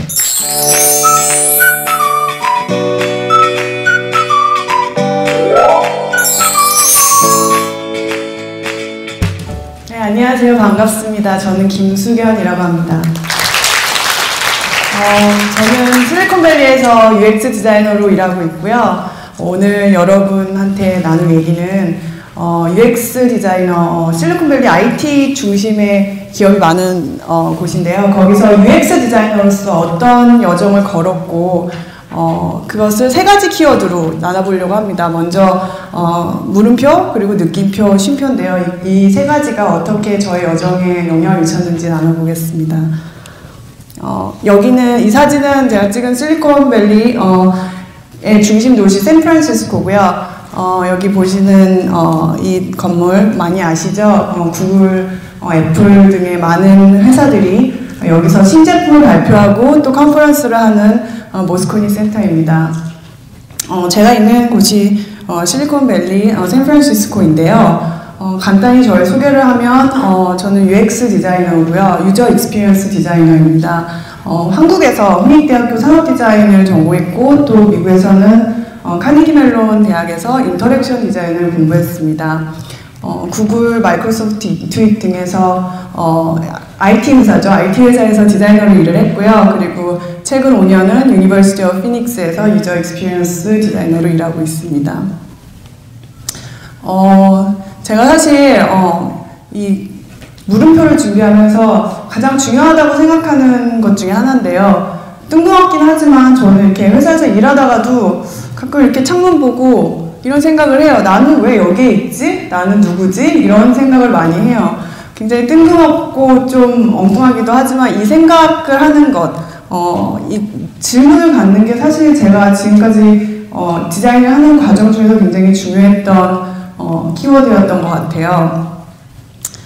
제가 디자인 공부를 하면서 그 과정들을 얘기를 하자면 사실 제가 디자인을 처음 시작하게 된 동기는 굉장히 심플했던 것 같아요. 여러분 많이 아시는 이 007 영화 아시죠? 예, 저는 이 제임스 본드 하면서 나오는 이 남자 배우가 너무 좀 기대했지만 여기 나오는 그 자동차나 제품들, 그 시계에서 막 레이저 나오고 막 이러잖아요. 이런 제품들이 너무 좋았어요. 저는 007 영화를 보고 자란 세대인데 이걸 보면서 이런 거를 만드는 사람들은 뭐 하는 사람인가 이런 질문을 갖게 됐고 또 그런 걸 하는 게 바로 산업 디자인이라는 것을 알게 됐어요. 그래서 제품 디자인, 자동차 디자인을 해야겠다 이런 생각으로 산업 디자인과를 진학하게 되었습니다. 뭐 이런 자동차 디자인을 해야겠다는 생각으로 대학을 갔지만 굉장히 좌절했어요. 왜냐하면 자동차 디자인을 하려면 하루에 한 100장씩 스케치를 해야 되거든요. 이건 제가 한 스케치가 아니에요. 근데 이 스케치를 굉장히 잘해야 되고 많이 해야 되는데 저는 첫 학기 수업을 듣고 바로 들어버렸어요. 아, 나는 소질이 없구나. 스케치라는 거에 소질이 없구나 하는 생각에 자동차는 내 길이 아니야 하고 바로 포기를 했고요. 그래서 조금 스케일을 줄여서 제품 디자인을 해보자. 조금 더 아기자기한 걸 해보자 해서 제품 디자인으로 전공을 바꿨어요. 근데 제품 디자인을 하다 보니까 또 그 테크놀로지와 그 형태에 대한 그런 제한이 많이 있더라고요. 그래서 또 이걸 하면서도 또 고민이 됐어요. 이게 정말 내가 하고 싶은 건가? 그러던 중에 굉장히 우연히 여성분들 굉장히 좋아하는 이 C 브랜드에서 향수 공명을 이용한 오브젝트를 만드는 디자인 공모전이 있었어요. 거기에 굉장히 우연히 참여를 하게 됐는데요. 저는 그때 그 향수 공명 자도를 이걸 모아가지고 우리나라 전통 생활소품이죠. 물레와 컨셉을 합쳐서 이런 작품을 하게 되었고요. 굉장히 운이 좋게 또 대상을 타게 되는 영광을 받았습니다. 근데 이거를 하면서 제가 굉장히 그 마음속에 뜨거운 열정이 있었던 것 같아요. 이 공병을 모으는 그 과정부터 해서 이 천이나 이런 실 있잖아요. 이런 것도 동대문 가서 막 다 이렇게 알아보고 재료를 이 나무도 오동나무에 굉장히 비싸거든요. 이 나무도 굉장히 용돈 다 털어가면서 구해가지고 만들고 그런 과정이 저한테 굉장히 재밌었던 것 같아요. 근데 막상 이렇게 제가 재밌는 거를 찾다 보니까 근데 이런 걸 갖고 제가 졸업을 해서 뭘 할 수 있지? 하는 질문이 다시 드는 거예요. 다시 퀘스천 마크로 돌아갔어요. 여러분들 지금 혹시 지금 학생들도 많이 계시고 또 진로 고민하시는 분들 많이 있는데 진로 고민하는 거 질문하는 거 되게 좋은 것 같아요. 그게 정말 필요하고 나중에 가서 후회하지 않으려면은 중요한 것 같아요. 저는 이 고민들 정말 끊임없이 했던 것 같아요. 대학교 다니면서 편한 날이 없었어요. 뭘 해야 되지? 이게 내 길이 아닌가? 이러고 이런 고민을 하다가 저한테 또 디자인을 다른 쪽으로 바라볼 수 있는 게 있구나 하는 전환점이 하나 있었는데요. 혹시 이거 아시는 분 계신지 모르겠는데요. 2001년에 우리나라에서 처음으로 디자인 컨퍼런스가 열렸어요. 익시드 컨퍼런스가 열렸는데 거기서 이런 프로젝트를 설명하러 오신 MIT에서 오신 교수님이 계셨어요. 미디어 랩에서 왔는데요. 이 병 하나하나에 음악이 담겨 있는 거예요. 이 첫 번째 병에는 피아노 소리, 두 번째 병에는 콘트라베이스, 세 번째는 드럼. 그래서 이 뚜껑을 여는 그 인터랙션을 통해서 음악 소리가 하나씩 나오고요. 그 뚜껑을 모두 열었을 때 세 가지 소리가 합쳐져서 아름다운 재즈 선율이 되는 저는 이 프로젝트를 그때 대학생 자원봉사자, 여기 지금 자원봉사로 수고해 주시는 분들이 굉장히 많은데 자원봉사로 우연히 들어간 강연에서 보게 되고 그야말로 신세계였어요. 저는 이때 딱 마음속에 느낌표가 딱 찍히면서 아, 이런 것도 있구나 세상에. 내가 알고 있던 그런 디자인이 결코 작은 범위였구나 하는 그런 느낌표가 딱 새겨지게 되고 이거를 공부하고 싶다라는 그런 또 열정이 생기게 되었어요. 그래서 어떻게 시작해야 되나 이런 공부를 단서를 찾기 시작했습니다. 한국에 그때는 이런 인터랙티브한 프로젝트를 하는 분들이 많이 없었기 때문에 뭐 누구를 물어볼 수도 없었고 또 뭐 선배가 있는 것도 아니어서 굉장히 암담했는데요. 단서를 찾은 게 우선 여긴 MIT에서 연구를 하고 있다는 것. MIT는 공대죠. 그리고 수학을 굉장히 잘하는 사람들이 가는 곳이에요. 그래서 그거를 생각했을 때 저는 그냥 미대생이고 수학이랑은 굉장히 거리가 먼 사람이었어요. 수학 정말 싫어하거든요. 그래서 굉장히 좌절을 했어요. 내가 할 수 있는 분야가 아니구나. 근데 이런 거를 포기하고 그냥 내가 가던 제품 디자인을 해야 되나 이런 고민 속에서 4학년까지 그렇게 학교를 다니게 되었어요. 그러던 와중에 기회가 왔습니다. 한국 그 디자인 육성재단에서 1년 동안 아까 청홍님이 말씀해주셨던 그런 프로그램 같이 해외 연수, 학교에 연수를 보내주는 프로그램이 있었어요. 처음 시행된 프로그램이었는데 저도 토플 점수 엄청 낮았는데 그냥 무조건 그때 냈어요. 근데 신청자가 없어서 운이 좋게 거기에 당선이 돼서 영국에 1년 동안 대학에 공부를 할 수 있는 기회를 갖게 됐습니다. 그래서 제가 갖고 있는 단서라고는 그냥 그 공대에서 하는 그런 막 이렇게 노래 나오는 그런 띵까띵까 하는 그런 프로젝트가 있다는 그런 거 하나만 알고 좀 그런 거를 찾아봐야겠다는 마음으로 영국에 무작정 가서 1년 동안 제가 한 거는 거기서 열리는 컨퍼런스, 디자인 컨퍼런스 그리고 전시회랑 전시회는 다 찾아갔어요. 제 쌈짓돈을 다 털어가면서 찾아가서 경험을 다 하고 그런 경험을 통해서 이런 제가 갖고 있었던 그 열정 하나로 아무것도 알지 못하지만 경험을 해야겠다는 그 생각으로 경험을 통해서 결국에는 제가 뭘 하고 싶은지를 찾게 됐던 것 같아요. 그래서 제가 그 프로젝트들을 영국 가서 보고 또 컨퍼런스를 가면서 알게 됐던 것이 바로 제가 원했던 게 인터랙션 디자인이구나. 여러분 유저 익스피리언스 디자인이라고 해서 요즘 사용자 경험 디자인이라고 혹시 들어보신 분 계신가요? 예. UX, UX 많이 하죠. 한국에서도. 예, UX 디자인이라는 거를 공부할 수 있는 곳이 MIT 공대가 아니라 수학 잘하는 사람들이 가는 그런 곳이 아니라 디자이너가 갈 수 있는 학교가 있었어요. 그게 바로 미국의 카네기 멜론 대학이었는데요. 거기에 인터랙션 디자인이라는 과에 지원을 해가지고 공부를 할 수 있게 됐습니다. 카네기 멜론은 한국에서도 많이 알려진 게 공대가 유명하고요. 그리고 디자인, 그리고 비즈니스 학교가 유명해요. 근데 그 학교들이 각자 그 분야만 연구하는 게 아니라 함께 같이 학생들을 모아서 수업을 같이 해요. 그래서 멀티 디시플리너리 교육이 유명한 학교인데요. 우리나라에서도 융합교육 많이 하시죠. 그래서 한 이과나 문과나 디자인에 적용되지 않고 모든 것을 다 할 수 있도록 학생들한테 선택권을 주는 그런 교육이었어요. 그런 교육을 통해서 참 많은 것을 배울 수 있었던 것 같아요. 제가 아까 여기서 UX 아시는 분 한번 여쭤봤는데요. 그래서 유저 익스피리언스 사용자 경험 디자인이 뭔지 잠깐 간단하게 설명을 드리면요. 옛날에 이제 컴퓨터 테크놀로지가 처음 발달되기 시작한 1980년대에는 그 컴퓨터를 사용하는 그 사용자가 전문인들이었어요. 그걸 연구하시는 분들이었는데요.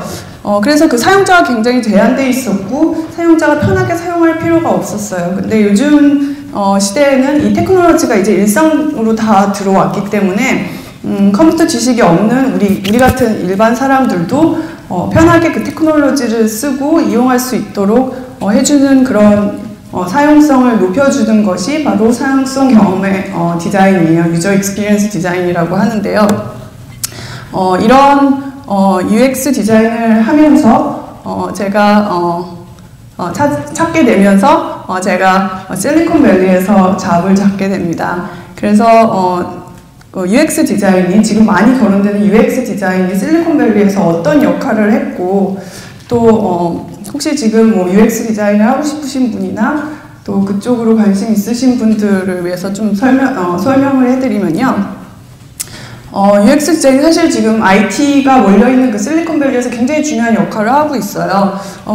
그 아주 단순한 예로 많이 아시는 애플의 아이폰 이 터치 스크린이라는 그 테크놀로지와 그 인터랙티브한 그 유저 인터페이스, 사실 이거는 그 터치 스크린 그 테크놀로지는 1980년대부터 있었던 굉장히 오래된 테크놀로지예요. 근데 이거를 사람들이 굉장히 즐겁고 편안하게 쓸 수 있도록 만들어준 가장 대표적인 예가 아이폰이었던 것 같아요.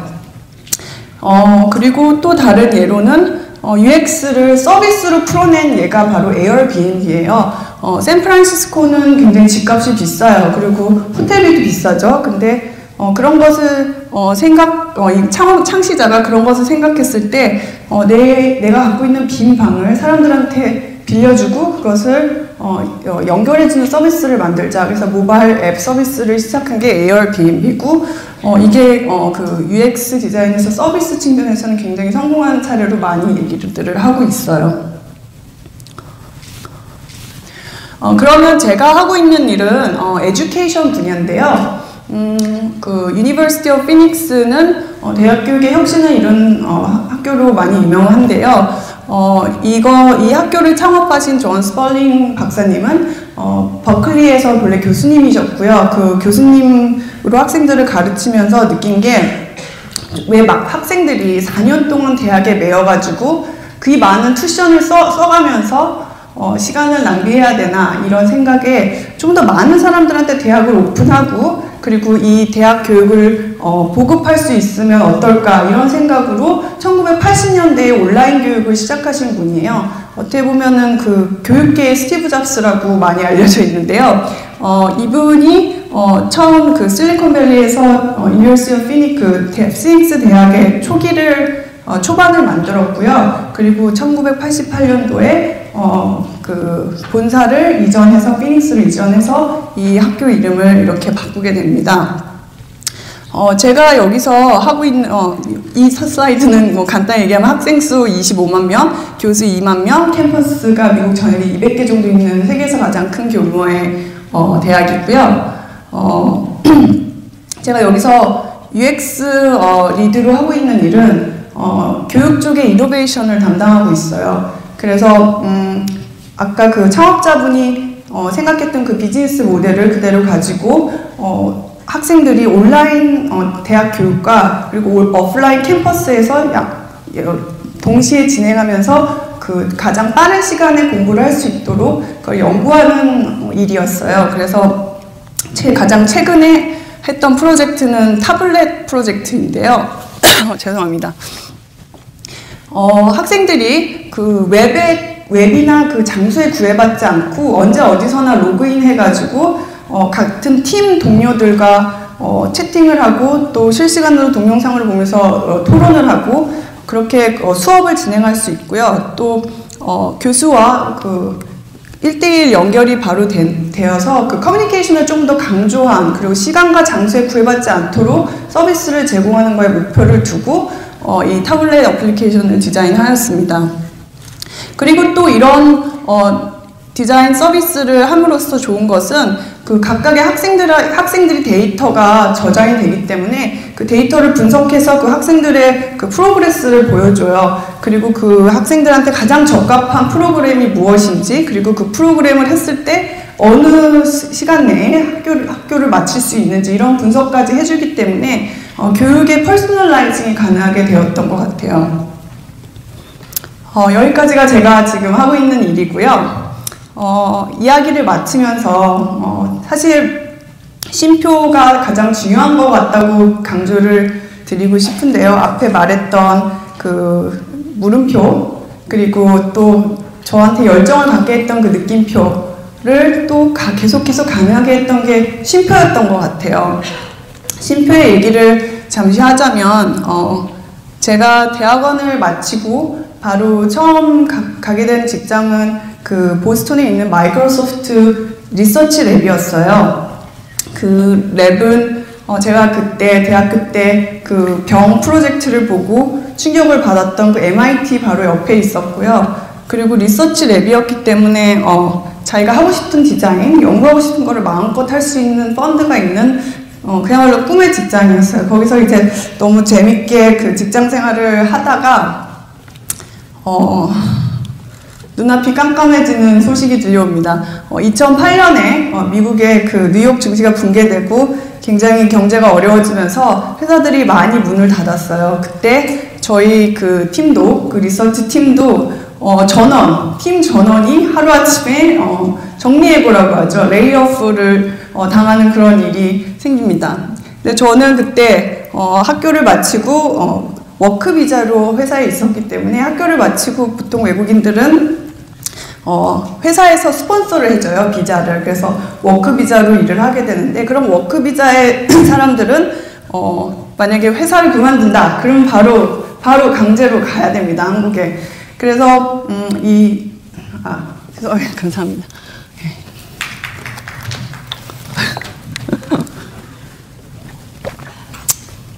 여기가 굉장히 덥네요.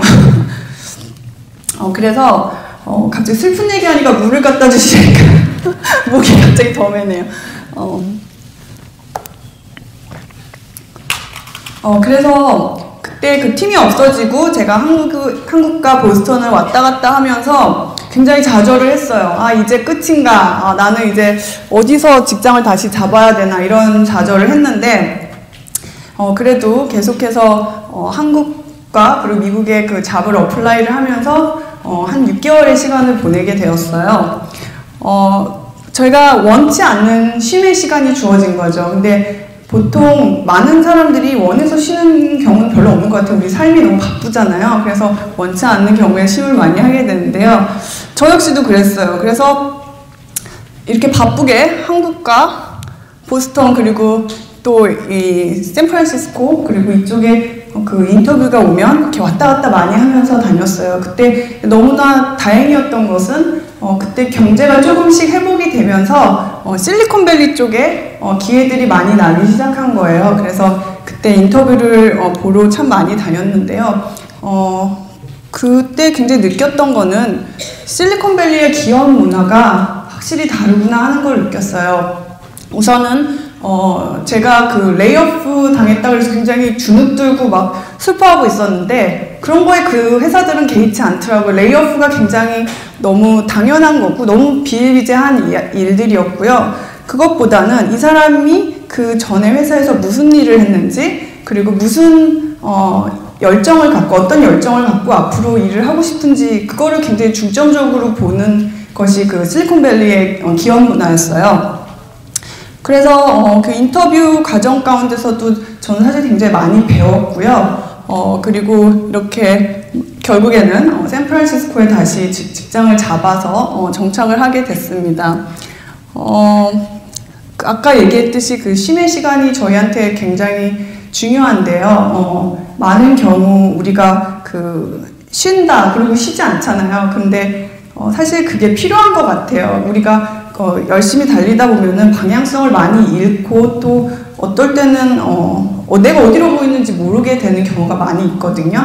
그럴 때 어떻게 보면 강제적으로 좀 쉬는 시간이 중요하다는 걸 깨달았던 시간이었고요. 그래서 지금은 이제 시간을 일부러 띄워놓고 회사 이렇게 어느 정도 일이 끝나면 어느 정도 또 휴가도 내야 되겠다 그런 마인드로 일을 하고 있고요. 사실 오늘 이렇게 여러분과 올 수 있었던 것도 제가 일부러 시간을 떼어서 쉼의 시간을 가지면서 오게 되었는데요. 각자의 길이 모두 다르지만 여러분들도 자신감을 갖고 또 열심히 도전하시기를 바라며 이상 저희 발표를 마치겠습니다.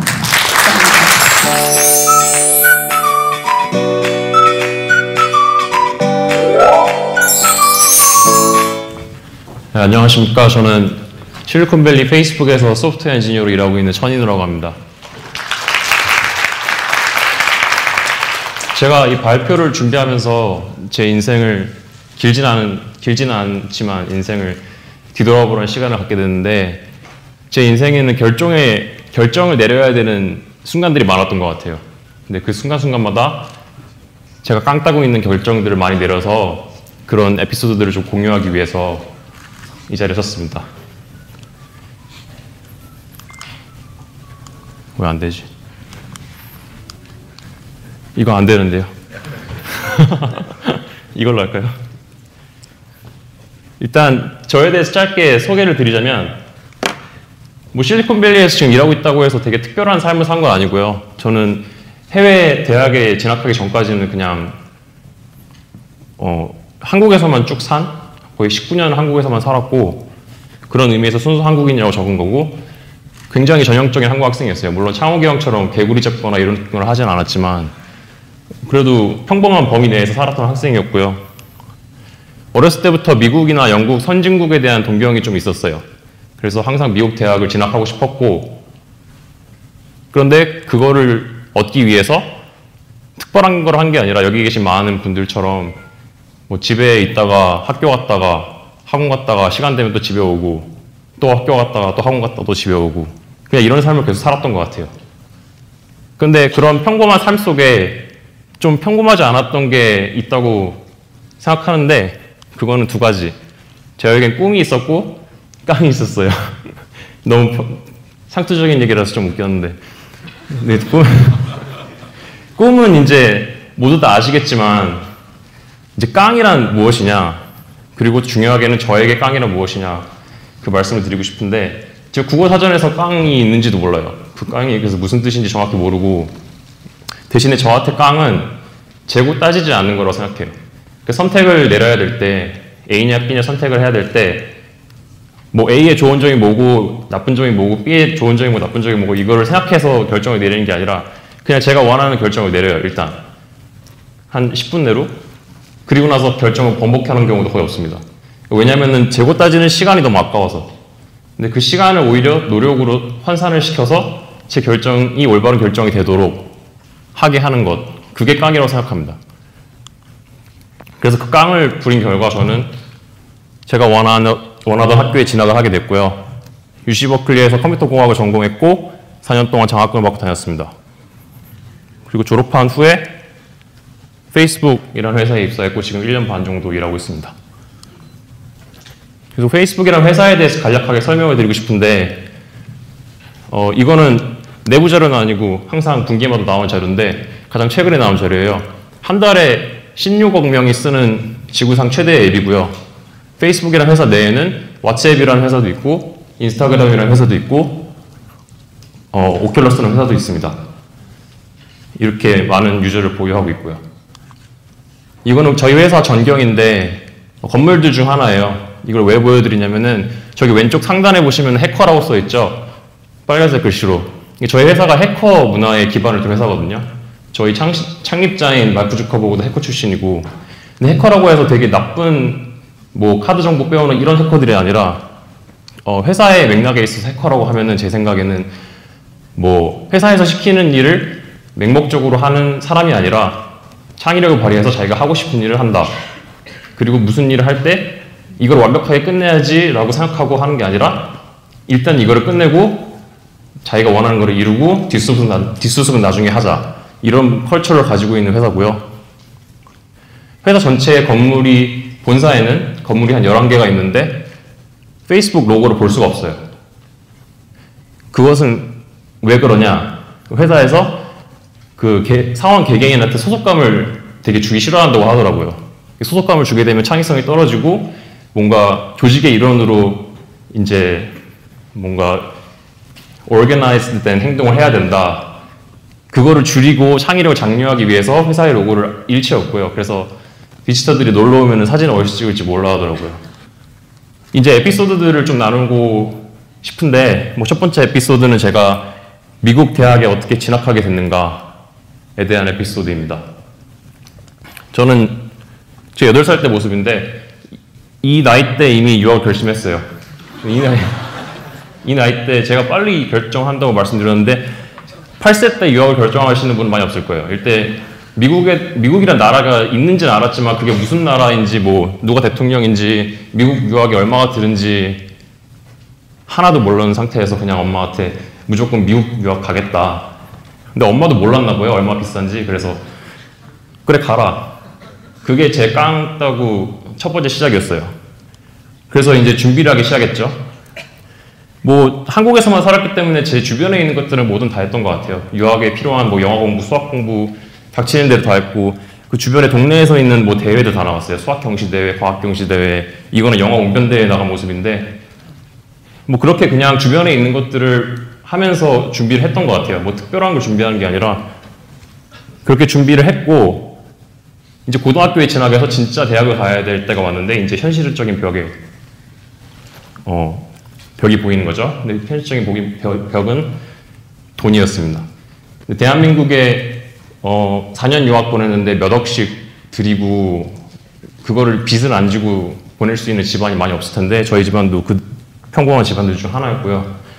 그래서 어떻게 할까 고민을 하다가 한국 대학을 지원을 한번 했었어요. 수능 공부도 하나도 안 한 상태였고 수능도 보지도 않았고 무작정 그냥 특별 전형 하나 있는 거 있길래 넣어가지고 서류가 어떻게 통과해서 면접에 들어가서 면접관 분이 질문을 하시는데 자네는 왜 수능도 안 보고 아무것도 안 하고 여기에 대학 면접을 하러 왔는가? 그 당시에 제 자신도 너무 그게 의문인 거예요. 그래서 그냥 그 답을 어떻게 했냐면은 유학 가려고 준비했었다. 난 유학 가겠다. 이러고 면접 그 자리에서 나왔습니다. 그래서 나오고 나니까는 이제 막막한 거죠. 이제 미국 대학을 가야 되는데 울며 겨자 먹기는 아니지만 아무튼 벼랑 끝에 몰렸는데 내 상황이라고 하면은 이제 배우고는 싶은데 돈이 없는 거죠. 배움의 의지는 크지만 이렇게 몇 억씩 드리고 갈 수 있진 않다. 한국에서 이미 사교육에 돈을 많이 들였고 더 이상 돈을 낼 수는 없다. 그래서 어떻게 하면 이 상황을 전달할 수 있을까 하고 생각하던 찰나에 이제 에세이라는 게 있는 거죠. 미국 대학을 지원할 때는 유일하게 에세이라는 곳에 자기 이야기를 쓸 수가 있는데 그냥 방금 제가 말했던 문구를 그대로 썼어요. 배움의 의지는 굉장히 크지만 지금까지 부모님께 폐를 많이 끼쳤고 앞으로 더 많은 돈을 요구하기는 좀 어려운 것 같다. 그 얘기를 좀 강조해서 썼는데 나중에 입학사정관 분에게 들어보니까 그 얘기를 듣고 감명을 받았다고 진실하게 용기를 낸 것에 감명을 받았다고 하더라고요. 결과적으로 입학도 하고 4년 동안 전액 장학금을 받고 다녔죠. 그래서 이제 대학교를 졸업하고 이제 페이스북뿐만 아니라 많은 회사들을 지원했지만 5군데 지원했었거든요. 근데 그 입사 인터뷰 때도 깡을 부렸던 얘기를 좀 나누고 싶은데요. 페이스북 인터뷰는 4번의 코딩 인터뷰랑 1번의 인성 인터뷰가 있어요. 뭐 사람마다 다르긴 하지만 저는 4번, 1번 이렇게 봤고요. 근데 첫 번째 인터뷰 때 또 탈락 위기가 왔어요. 근데 뭐 딱히 변명할 건 없고 그냥 머리가 하얘져가지고 문제를 못 풀었거든요. 그냥 계속 멍하니 서 있었고 그러고 나서 집에 오면서 탈락했다 직감하고 집에 오는데 너무 아쉬운 거예요. 그래서 집에서 컴퓨터를 틀고 바로 이메일을 쓰기 시작했어요. 뭐라고 썼냐, 리크루터한테. 이것도 바로 직설적으로 썼죠. 깡따구를 부린 거죠. 뭐라고 썼냐면은 나는 원래 더 잘하는데 떨어진 것 같다. 그러면 다시 어떻게 안 되겠느냐. 그 얘기를 어떻게 했는지 모르겠지만 엄청 길게 썼어요. 그 얘기를 그냥 계속 썼어요. 근데 그 용기를 가상하게 봐준 것 같아요. 또 그거를 수용해준 리크루터 분에게 굉장히 감사드리지만 그래서 2번째 기회를 주셨고 그 후에 2번째, 3번째, 4번째 코딩 인터뷰는 굉장히 잘 준비해서 통과를 했고 이제 마지막 인성 인터뷰가 있었는데 인성 인터뷰 때 회사에서 여러분들 대학생들 많겠지만 이제 회사 지원하시면 항상 이런 질문을 받을 거예요. 우리 회사에서 왜 자네를 뽑아야 하는가? 근데 저는 5군데 인터뷰를 했는데 다 이 질문을 하길래 저는 이 질문이 너무 싫었거든요. 약간 회사는 위에 있고 지원하는 학생들은 약간 아래에 있는 것처럼 느껴져가지고 아직 그 회사에 입사한 것도 아닌데 내가 왜 이런 취급을 받아야 하는가. 그래서 여기에 대한 답을 저는 이렇게 했죠. 왜 나를 안 뽑아야 되는데? 물론 여기에 대한 부연 설명을 충분히 했어요. 페이스북이 제가 원하는 일을 하고 있고 제가 좋아하는 일을 하고 있고 저는 한국인 가정에서 나고 자라서 근면 성실함을 배웠고 내가 좋아하는 일을 하고 있는 회사에서 이렇게 근면한 내가 가면은 시너지 효과가 나지 않겠는가? 그러면 도대체 나에게 왜 이런 질문을 하는지 네가 이유를 한번 대봐라. 그 이유를 그렇게 오히려 질문으로 대답을 했어요. 굉장히 한국 인터뷰에서 이렇게 하면은 안 된다고 그러더라고요. 약간 무례하다고 할 수도 있다고. 나중에 한국 회사 지원하면 이런 말 하지 말라고 잠깐 말씀드릴게요. 근데 아무튼 이것도 수용을 해줬죠. 인터뷰어분이 굉장히 좋게 봐주셔가지고 결국에는 합격을 했고요. 그렇게 해서 지금 이 자리에 있게 된 거고요. 이제 마지막으로 공유하고 싶은 깡에 대한 에피소드는 제가 작년에 프로젝트 런칭한 게 하나 있는데 그게 매니저가 처음에 굉장히 반대하던 프로젝트였거든요. 이것도 어떻게 해서 런칭하게 됐는지에 대한 얘기를 좀 공유하고 싶습니다. 그래서 이거는 똑같은 얘기예요. 이거는 이제 작년 초반에 런칭을 했는데 이게 뭐냐면은 페이스북 내부에 있는 비디오를 외부 개발자들이 자기 사이트에 기재하고 싶을 때 이거를 손쉽게 할 수 있는 툴을 제공하고 여기에 관련된 UI, UX 등등을 다 제공하는 그리고 페이스북 소셜 컨텍스트도 이렇게 넣어주는 이런 툴을 제공하는 프로덕트를 런칭했는데 굉장히 팬시하고 되게 이뻐 보이는데 되게 불만이 많았어요. 외부 개발자들이 왜 API가 뭐느냐 이런 불만만 있는 건 아니었는데 이게 그 중에 하나였어요. API가 뭔지 잘 모르시면은 뭐라고 생각하시면 되냐면은 비디오를 올릴 때 그 비디오가 그냥 올라가는 게 아니라 자기가 예를 들어서 이게 사람의 눈에 보이면은 자동으로 재생하고 싶다. 아니면은 이 비디오가 끝나면은 그 다음 비디오를 자동으로 재생하고 싶다. 아니면 이 비디오가 버그가 있을 때 이 비디오 말고 다른 비디오로 펄백하고 싶다. 이런 모든 쿨한 거를 할 수 있게 만들어주는 툴을 저희가 제공을 하는 거예요. 근데 그런 툴이 없으니까 당연히 외부 개발자들이 되게 불만이 많았죠. 근데 그 불만들을 제가 이제 기사도 보고 이메일도 받고 하면서 생각했던 게 그럼 API를 만들어야 되지 않겠는가. 올해 초반기에 이걸 런칭했는데 이게 불만이 있으면 당연히 앱 서비스 해줘야 되지 않겠는가. 그 생각을 해서 이 프로젝트를 하자라고 제가 제안을 했는데 매니저가 반대한 거죠. 근데 저는 이제 거기에 반박을 했죠. 장기적인 목표도 있지 않느냐 팀에. 거기에 부합하려면 유저들의 행복이 중요한데 그러면 당연히 이 프로젝트를 해야 되지 않겠는가. 그리고 당신이 그렇게 단기적인 목표에 목매인다면은 그럼 다른 프로젝트도 하겠다. 단기적인 목표에 맞는 다른 프로젝트도 하겠다. 병행을 하겠다. 그리고 무엇보다 내가 좋아하는 프로젝트이기 때문에 난 해야겠다. 라고 깡을 부렸는데 그 깡을 또 매니저가 수용을 해준 거예요. 몇 번의 미팅이 있긴 했어요. 언쟁도 있었고. 근데 어쨌든 그런 민주적인 방법을 통해서 문제를 해결했어요. 결과적으로 오늘 깡에 대한 에피소드를 몇 개 나눠봤는데 그거를 말씀드리고자 하면 제 자랑을 하기 위해서가 아니고 물론 자랑도 조금 하긴 했지만 그 얘기들은 이제 어떻게 제가 오버어치브먼트를 했는가. 오버어치브먼트는 achieve가 이제 성취하다. 자기 능력보다 어떻게 더 많은 것을 성취했는가. 저는 솔직히 제 능력보다 더 많은 걸 성취했다고 생각하거든요. 그래서 그런 깡들이 어떻게 오버어치브를 하게 했는가 그런 말씀을 드리고 싶었어요. 이제 항상 자기가 원하는 것을 이루고자 할 때 능력도 굉장히 기본적으로 중요하지만 그에 못지않게 의지도 중요하다고 많이 들어보셨을 건데 저한테 의지를 표출하는 창구 같은 게 이제 깡이었어요. 사람들마다 그 의지를 표출하는 방식이 다르겠지만 저 같은 경우는 깡이라는 요소가 되게 중요한 역할을 했다고 생각하고요. 근데 그렇다고 깡만 가지고 깡만 무턱대고 부린다고 모든 걸 이룰 수 있는 건 아닌 것 같아요. 저 같은 경우는 주변에 굉장히 운이 좋게도 깡을 받아주시는 부모님도 계셨고 깡을 부렸는데 그거를 좋게 봐주신 입학 사정관님들, 인터뷰어 등등 매니저도 있었고 회사 단기적인 이익보다 사원의 만족도를 더 중요시하는 회사 분위기도 있었고 그런 주변에 굉장히 그런 분위기들이 중요한 것 같은데 실리콘밸리에는 그런 분위기가 좀 형성되어 있는 것 같아요. 지금 굉장히 어떻게 보면은 실리콘밸리 굉장히 기본적인 기반이 되는 요소가 되는 게 깡이라고 생각하는데 여러 가지 여러 사람들이 있고 그 당시 페이스북이 지금처럼 큰 게 아니었기 때문에 지금처럼 크게 될지도 몰랐고 그래서 그 당시에 1조 원을 주고 자기 회사를 산다고 하면은 저 같으면 혹할 것 같아요. 근데 이분은 그 제안을 거절하는데 10분도 안 걸렸다고 하더라고요. 근데 그런 깡을 부렸기 때문에 지금의 성공이 있었던 거죠. 어쨌든 실리콘밸리는 그런 깡을 부리는 사람들이 즐비하고 그런 깡을 부리는 사람들이 성공하는 케이스들이 굉장히 많은 곳이고 한국도 만약에 그런 분위기가 형성된다면 조금 뭐 그런 실리콘밸리의 성공을 좀 따라갈 수 있지 않을까라고 생각합니다. 그리고 오늘 이 발표를 하면서 제가 이제 하루아침에 뭐 한국 사회가 이렇게 바뀌어야 된다, 뭐 깡을 부리는 사람이 많아져야 된다 이렇게 말씀드리려고는 그러는 건 아니고요. 단지 오늘 발표를 들으신 여러분들 한 분 한 분이 조금만 더 용기를 내시고 그 주변에 만약에 좀 이상한 애가 있다, 좀 깡을 부리는 것 같은 애가 있다면 좀 한 번만 더 봐주시고 좀 그렇게 하면은 사회가 조금씩 바뀌어서 뭐 좋은 쪽으로 흘러갈 수 있지 않을까라고 생각하고 있기 때문에 오늘 이야기를 나눴던 거고요. 지금까지 말씀드려주셔서 너무 감사합니다.